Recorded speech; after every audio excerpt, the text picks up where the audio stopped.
যে হারে জল জমেছে, নামার তো নাম নেই, উল্টে দেখছি আবার বৃষ্টি পড়ছে। কিছুক্ষণ বৃষ্টিটা বন্ধ ছিল সকাল থেকে, আবার বৃষ্টি শুরু হয়েছে।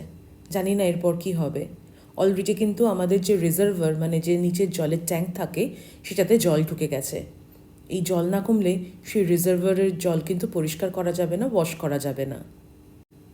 আজকে থেকে কিন্তু জলের খুব অসুবিধা শুরু হলো।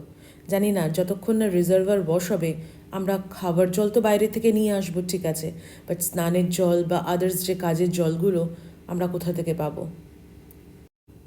ভগবানকে ডাকছি যাতে তাড়াতাড়ি জলটা নেমে যায়। বৃষ্টি হচ্ছে ঠিক আছে, বাট জলটা যাতে তাড়াতাড়ি নেমে যায়, যাতে আমরা লোক ডাকিয়ে রিজার্ভারটা ক্লিন করাতে পারি, ওয়াশ করাতে পারি। নাকতলা বাসদ্রোণী এরিয়াতে সাংঘাতিক অবস্থা। সবার বাড়ির রাস্তার সামনে এই অবস্থা। জানি না আর কোথায় কোথায় কে কে কীভাবে ক্ষতিগ্রস্ত হয়েছে, কী যে চলছে।